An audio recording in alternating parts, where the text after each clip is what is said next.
सब पूर्ण, अब कुछ बाकी न रहे।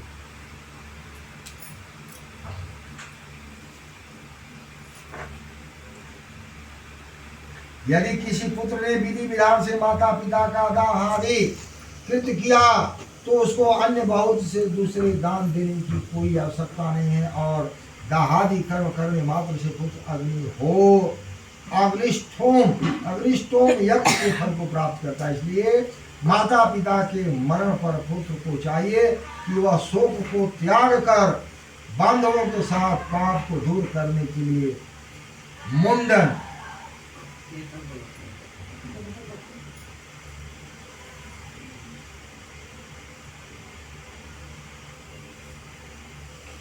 यानी शोक को त्याग करने मरने के बाद जो है मुंडन करावे। मुंडन मतलब समझता नहीं ना, मुंडन मैंने बाल बनना। जिस पुत्र ने माता और पिता के मरने पर मुंडन नहीं कराया उसको माता पिता की सदगति को करने वाला पुत्र कैसे समझा जाए। इसलिए नाक कक्ष के केस को छोड़कर मुंडन अवश्य करावे।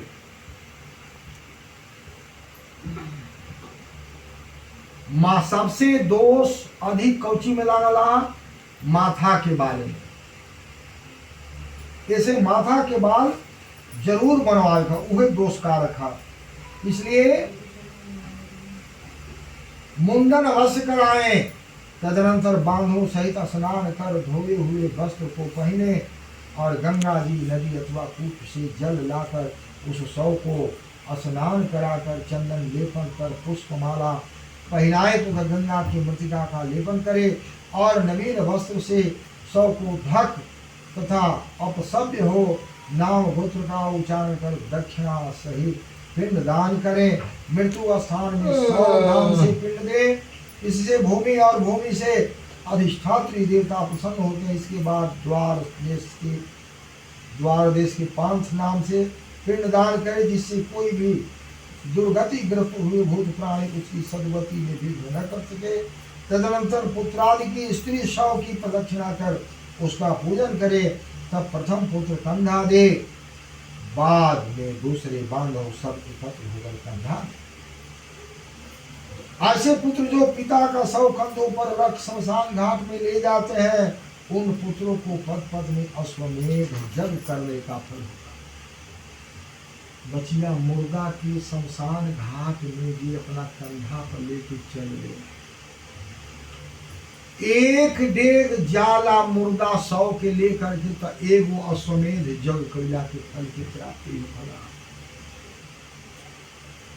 बताओ बनारस में चल मरण कंडिका घाट पर ना तो कोई ना रही तो दूसरों कोई लाग जाए। ओकरा जानकार बा कि मुर्गा के कंधा देला के कितना फल की प्राप्ति बारी बाप रे बाप। अब बताई मुर्गा लेके 1.5 चलनी एक यज्ञ कैला के वाला फल कितना जो फर्क, इतना फल के प्राप्ति बा। भगवान कहता नहीं, विष्णु भगवान कहता नहीं, गुरु जी से सुनो। इसलिए 100 कंधों पर रखकर शमशान में ले जाते हैं। उन पुत्रों को पद पद में अश्वमेध यज्ञ का फल होता है।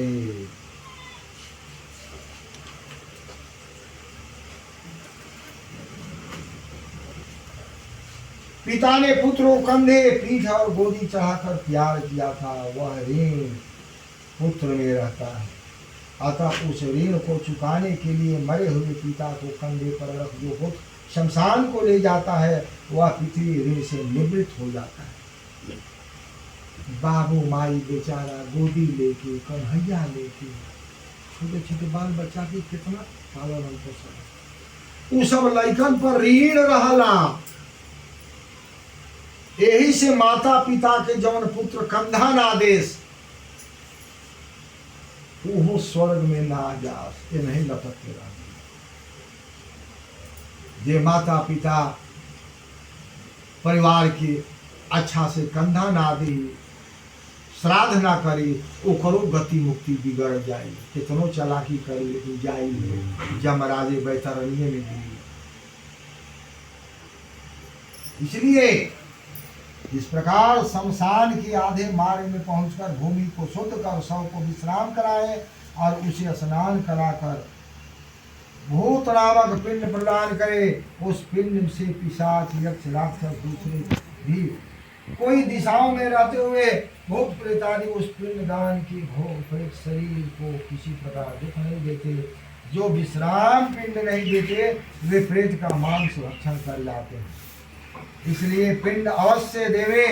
शव को शमशान में ले जाकर उत्तर मुख स्थापित कर भूमि शुद्ध करे। प्रथम भूमि में झाड़ू द्वारा शुद्ध कर फिर गोमय से लेपन कर पूषा से रेखा करे। उस रेखा को मध्य में अनामिका कुष्ठ से मृतिका को ईशान में गिराकर जल दे।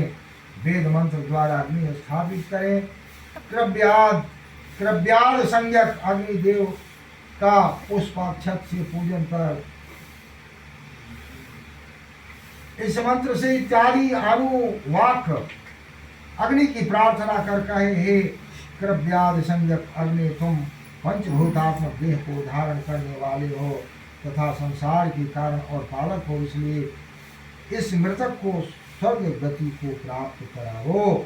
इस तरह अग्नि की प्रार्थना कर वहां चंदन तुलसी पलाश पीपल आदि की लकड़ी से चिता बनाए। उस चिता पर प्रेत को लाकर प्रथम पिंड चिता में, द्वितीय पिंड शव के हाथ में रखे।